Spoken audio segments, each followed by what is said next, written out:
Alright, so now we're going to move to the next film. This film is actually another 10 years later.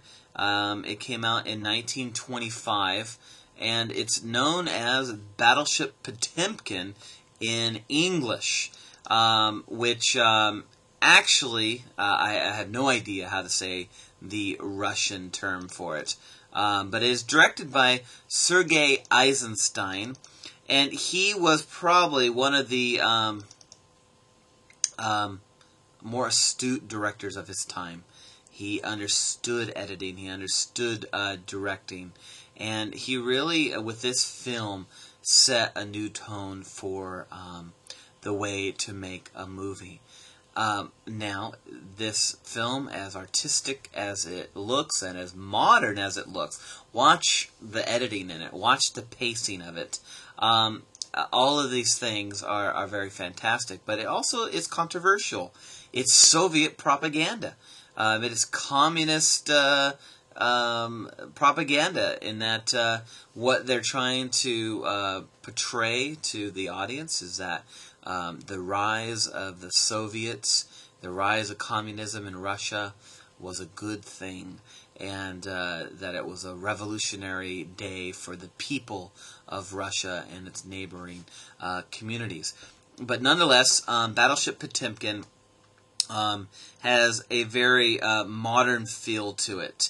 One of the reasons for this is what's known as the well, it's based on the theory of the montage of attraction. This is a process where something that is independent and an arbitrary unit that what am I trying to say here? Attraction or impression were assembled to produce a total emotional effect different from the sum of its parts. Huh? What did he just say? I don't even know. No, I'm kidding. I kind of do. The idea is this. There was a theory. It's a Marxist theory that you have thesis. You have something that says, this is something. You could say a pen. You could say a video camera. Whatever it is, you've got a thesis. Maybe it's an idea. The just shall live by faith. But no matter what in life, you're always going to have antithesis. Something that is opposite of it. And those two things, thesis and antithesis, at some point, it's the law of attraction. They are going to attract each other because they're opposites, and they're going to clash and collide. And what happens is not obliteration, not total annihilation, but actually the birth of something new, which would become a brand new thesis. So it is interesting. You can look in the book, and there's a couple little charts about how that works. Actually, so you have thesis, antithesis, and then those clash, and they form synthesis, meaning the two clash and they form something new, some sort of synthesis. Now, what does this have to do with cinema? Well, cinema is an art form, isn't it? And cinema expresses different types of philosophies, and philosophy affects art.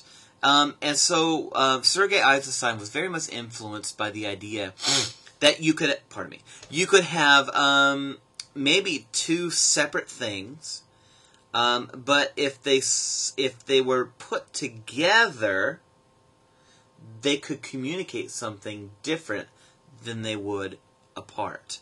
What do I mean by this? Okay, let's say in this frame, you've got me. I'm right here in the camera. It's set up really nice here, and this is my frame, and I'm doing this. Okay, so I'm shocked. My face is looking shocked. Now, why am I shocked? We have no idea. That's just what you're established with. You see me doing that. Now, what if in the next frame you saw something like this? This is going to be really silly, but let's pretend that's a snake.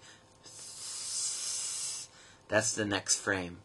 So, in one frame you have me going, oh, and in the next frame you have this.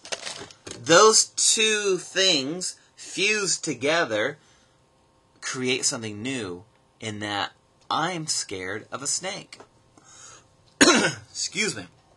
Now, the snake and myself were never in the same frame together. But when you take the frame of me being scared and then the frame of the snake and put them one after the other, it implies that that's what I was scared of. And this whole new idea of montage, that you can assemble things together to communicate something new to the audience, was quite revolutionary. In fact, really, it is the form of cinema that exists to this day. You can get away a lot in modern cinema by people responding to things and then cutting away to what they're responding to. It's fantastic. And it's not based on real time. It's based on getting into the person's mind. It's based on getting into the sum of the parts as opposed to the parts that are individual. I hope you follow that. If you don't, please email me or take a look in the book, especially the section on Sergei Eisenstein. I'll post a reading for that here in a little bit. But this new style of editing, the style of montage editing, really starts to look what we're used to seeing. Now, here's what's interesting about it too. Because you're having to put up so many different shots to communicate emotion and feeling to your audience so they can connect with it, you're going to have a lot more shots. Here's an interesting fact. Birth of a Nation, like I said, is over 3 hours long, and it has 1,375 shots assembled in it. Battleship Potemkin, on the other hand, is half of that distance. It's only 86 minutes long, and it has 1,346 shots. Now do the math there. If you have a 3.5 hour long movie with 1,375 shots, and then you have a movie that's half that size with basically the same amount of shots, 1,346, what's the pacing of it going to be like? Well, you'll see the opening scene. Shot after shot after shot after shot. Compare that. This movie's 1925. Compare that back to 1903, 1902, when A Trip to the Moon came out. In just a difference of 20, 25 years, we go from, oh, I'm sitting in the theater watching a play, but it happens to be a movie, to all of a sudden the movie is...